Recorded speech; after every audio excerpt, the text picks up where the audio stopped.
జగిత్యాల జిల్లాలో కోరుట్లలో యూట్యూబర్ వైష్ణవి హత్య కేసులో ఇప్పుడు సంచలన విషయాలు వెలుగు చూస్తున్నాయి.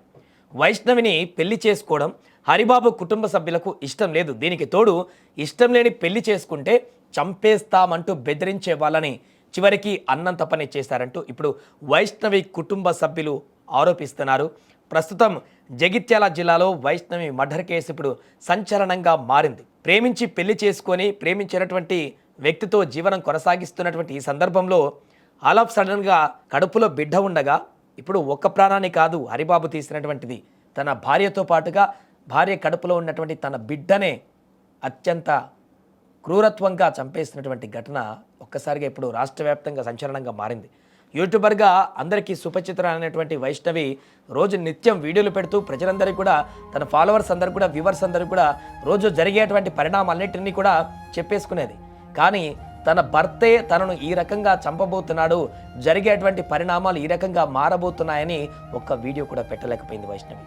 జరుగుతున్నటువంటి పరిణామాలు, తన భర్త చేస్తున్నటువంటి మూర్ఖపు పనులు, గత కొంతకాలంగా పడుతున్నటువంటి గొడవలకు సంబంధించిన అంశాన్ని ఏదైనా గనక యూట్యూబ్లో పెట్టినట్లయితే కొంత ముందు ఈ విషయం అంతా కూడా తెలిసేటువంటి అవకాశం ఉండేది. ఆ మొగుడికి తగినటువంటి బుద్ధి చెప్పేటువంటి అవకాశం కూడా ఉండేది.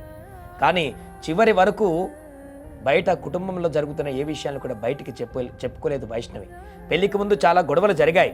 ప్రేమించినటువంటి వైష్ణవిని హరిబాబుకు సంబంధించిన కుటుంబ సభ్యులు ఏమాత్రం కూడా ఒప్పుకోలేదు తనను పెళ్లి చేసుకోవడానికి. వైష్ణవి తల్లిదండ్రులు ఒప్పుకుంటే వైష్ణవిని చేసుకున్నాడు. అక్కడి నుంచి హరిబాబు ఇంటికా నుంచి పూర్తిగా సత్సంబంధాలు తెంచుకొని వైష్ణవి ఇంటి దగ్గర ఊర్లో ఇక్కడే అత్తమామలతో ఉండడానికి ముందుకొచ్చాడు. ఇక్కడే చాలా కాలం పాటు ఉన్నారు, కలిసి మెలిసి కాపురం కొనసాగించారు. అయినా కూడా హరిబాబు కుటుంబం, ఏదైతే హరిబాబు తల్లిదండ్రులు ఉన్నారో వారు మాత్రం వీరిని ఇంకా కనికరించలేదు.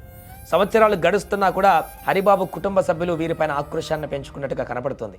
అందుకే గతంలో వారు చెప్పినటువంటి కొన్ని విషయాలను ఇప్పుడు వైష్ణవి కుటుంబ సభ్యులు ఈ సందర్భంగా గుర్తు చేసుకుంటున్నారు. చంపేస్తామంటూ వారు గతంలో చేసినటువంటి ఆ వ్యాఖ్యలను గుర్తు చేసుకుంటూ అన్నంత పని చేశారు వీళ్ళు. ఆ కొడుకుని హరిబాబుని ఏ రకంగా మ్యానిపులేట్ చేశారా లేకుంటే ఏం జరిగిందో తెలియదు, కానీ వైష్ణవిని చంపడానికి ఇండైరెక్ట్గా వాళ్ళు కూడా కారణమయ్యారనేటువంటి విధంగా ఇప్పుడు చనిపోయినటువంటి వైష్ణవి తల్లిదండ్రులు, వారి బంధువులు ఆరోపిస్తున్నటువంటి తీరు చూస్తుంటే ఈ కేసులో అనేక అంశాలు ఇప్పుడు తెరపైకి వస్తున్నాయి.